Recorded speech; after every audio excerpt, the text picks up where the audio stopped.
Башкортостан хөкүмәте ултырышында балалардың йәйге ялы башлану тәртибе каралды.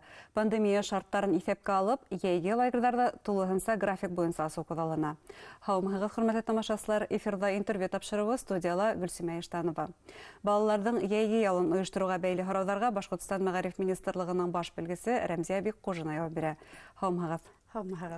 Рәмзия Салаватовна, шулай итеп, айрым график буенча лагерьлар асласак дип белдерелде. Ул нинди график? Бүгінгі күндә безнең Башкортстаныбызның карары буенча, башлыгының карары буенча бит инде 15 июньдән безнең шифаханалар асылырга дигән карар сыккан иде, эшен башларга мөмкин дигән карар бар иде, һәм 1 июльдән башка лагерьлар асылырга мөмкинчелекләре була. Шуны әйтеп китәргә кирәк, бу 15 июньдән башлай торган шифаханаларның безнең улар ел әйләнәһенә эшләгән лагерьлар. Улар инде кышта яз көнелә көздә ел әйләнәһенә эшләйләр. Уларның әлеге вакытта кадрдары ла бар, персоналлары бар. Улар бары тәэмин ителгән, әлбәттә, программалары ла бар. Улар инде әлеге эште башлап китергә генә вакыт һәм эпидемиологик рөхсәт хәл торышына карап, рөхсәт кенә көтәләр әлеге көндә. Калган бүгенге көндә безнең бит инде мәгариф министрлыгының сайтында бөтәһе дәүләт реестры, лагерьларның реестрлыгы урнаштырылган. Шул реестрларда бөтәһе 2165 лагерь кертелгән. Менә шуларның инде 15 июльдә 28 эшләй башлаһа, калганы 1 июльдән эшләй башларга мөмкинчелекләре буласак. Улар ничек әлеге вакытта әзерме? Әзерлек эшләре барамы? 12 июльдән генә безнең эште башланылар, һуңга башланды әзерлек эшләре. Шуңа күрә күптәре инде әлеге вакытта кызу эш алып баралар. Күпмеләре лагерьлар эшләре бетеп әзерләр балаларды гына балаларды көтәләр димәк. Көтәләр, әйе. Һәм мәктәп яны лагерьларына килгәндә әлеге вакытта кызыклы күренеш күрәтәбез. Мәктәп яны лагерьларында онлайн лагерьлар бара. Бу нинди лагерь, унда ничек балаларның ялы оештырыла? Гомумән онлайн лагерь дигәндә без әлеге быел тәүгә мөгаен күрәбез бундай тәҗрибәне.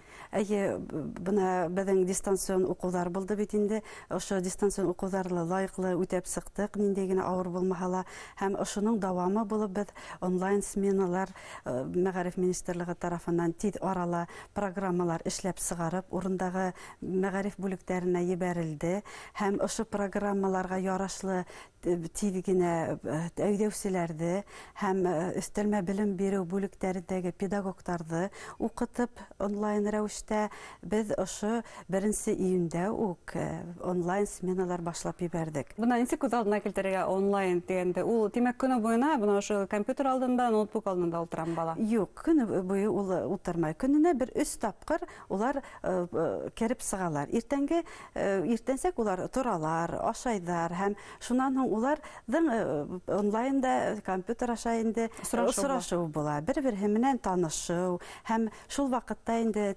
тәрбиячеләр, әйдәүчеләр уларга көне буе ниндидер эшләр бирәләр.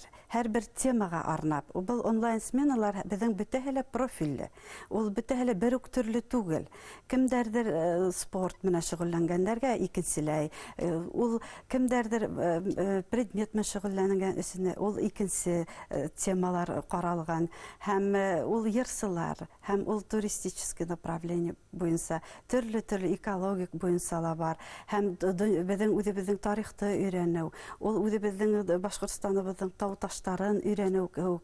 Һәм һәр кем үзенә ярашлы ул онлайн сменаларга кереп катнаша алалар. Шулай ук безнең әле көндә бина караганда 300-гә якын ул сит республикалардан да, Рәсәйнең бөтә төрле башка регионнардан да катнашучылар бар. Уларга ла безнең онлайн сменалар бик кызык. Уларны нимә кызыксындыра безнең Башкортстан лагерьләрен? Уларның күбеһенә улар табигаты һәм экологик яктан улар безнең Башкортстаныбызның ерен һәм тауҙарын өйрәнеү, ниндәй безнең матур табигать булыуын уларга күбеһенсә шул кызыкындыра. Тарихы кызыкындыра. Ул безнең өсөн бүгенге көндә бик шатлыклы, кызыклы тәҗрибә. Шулай да был онлайн сменалар быелгы елда гына булһа да, без бөтен ел әйләнәһен әле түгел, йәй буена дәвам итәргә уйлайбыз әлеге көндә. Демәк, тәҗрибә уңышлы дип әйтә алам. Уңышлы. Әлеге көндә тәҗрибә бик шатлыклы безнең өсөн.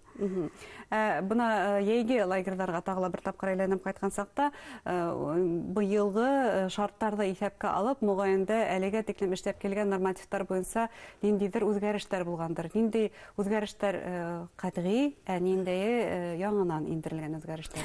Иң беренче әйтеп киткәндә, был безнең норматив документларга килгәндә инде ул безнең реестрга керү, лагерьларда реестрга кертү һәм лагерьларда асу. Мотлак рәсми теркәлергә тиеш. Әлбиттә. Быга тиклем безнең лагерьлар әгәр дә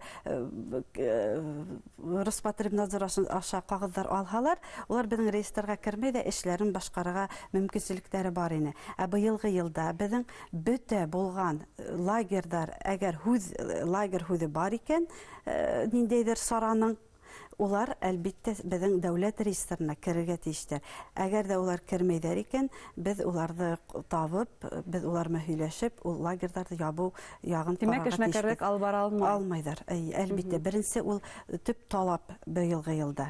Ул менә 1 июньдә безнең закон сыкты республикабызда. Һәм икенче талап, яңалык дип әйтергә була инде, ул бөтә авыр тормыш хәлендә калган балалар мәгариф бүлектәрендә урындагы аша юлламалар алырга тиештәр. Ул яңалык була инде, ул талап түгел, яңалык. Һәм бөтә булган менә кем авыр тормыш хәлендә калган балалары бар, улар ата-әсәләр һәм опекундар мөрәҗәгать итәргә тиеш мәгариф бүлектәрендә урындагы. Бына мөгаен урындардагы мәгариф бүлектәренең эшеләр, шулай бит? Әйе, әлбиттә. Улар һәрбер баланы беләләр, һәрбер баланың ул исемләп беләләр дигәндә, алар уны алып баралар, кайда юллар, нинди лагерьга ебәрергә икәнен, һәм улар безнең республика казнасыннан гына түгел, үзләренең муниципаль казналардан да акча бүленә. Шуңа күрә без әйтәбез инде ата-әсәләргә мотлак урындагы мәгариф бүлектәренә мөрәҗәгать итһендәр. Хәвефсезлек сараларына килгән сакта, чөнки бүгенге шартларда без бу һорауны айырып үтә алмайбыз, шулай бит инде. Сәламәтлек шартлары. Әлбиттә.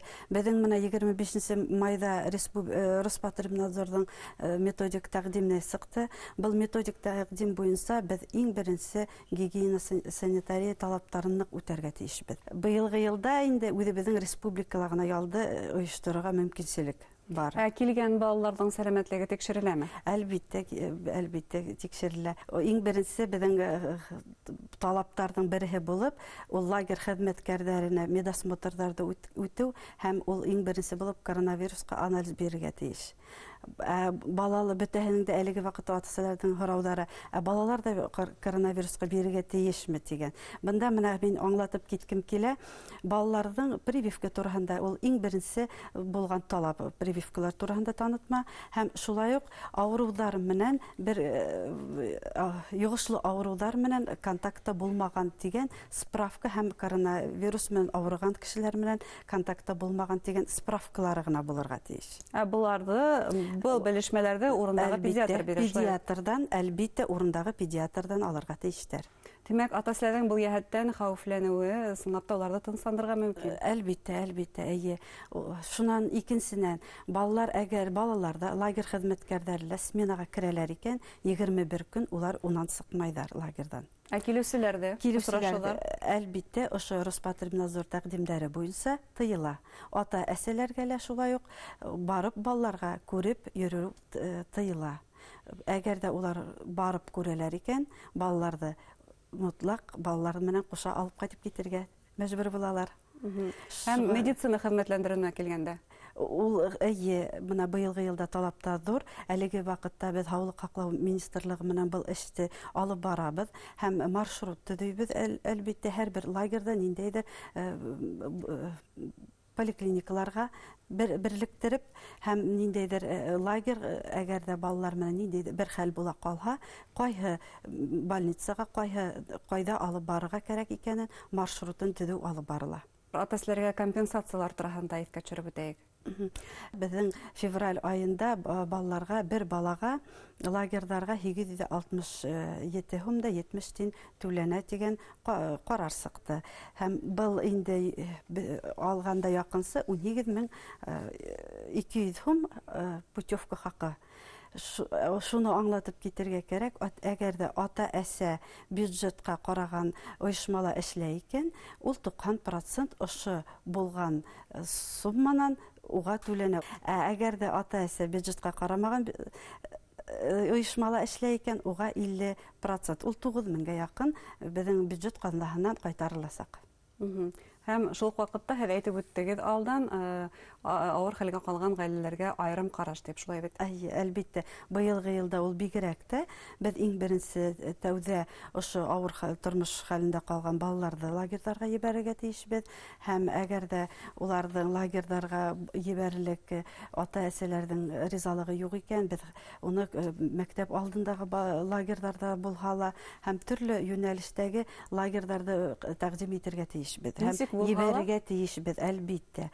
Ничек булһа балаларның яйги ялын лаеклы һәм матур итеп оештырырга тырышабыз димәк. Әлбәттә. Һәм шуны яңалыгын әйтеп китергә кирәк, бөтә балаларны ла быелгы елда без лагерьларга алып ебәрә алмаячакбыз.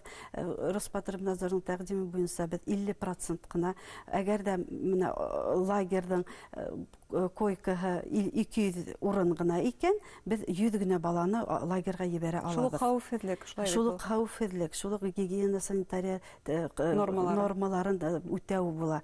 Шуга күрә лә без бына шул лагерьларда ял ителмәгән балалар өчен инде икенче төрле өстәмә белем бирү үзәкләре аша төрле саралар, майдансыктарда, парктарда төрле саралар карала, һәм уларны ата-әсәләре менән бергә һәм ничек тә булһа ниндейдер уендар оештыру күз уңында тотыласак. Ул инде майдансыктарда киске 7-нән алып 9-га тиклемдер ниндейдер волейбол уйнау, футбол уйнау кеүектер, ниндейдер саралар караласак.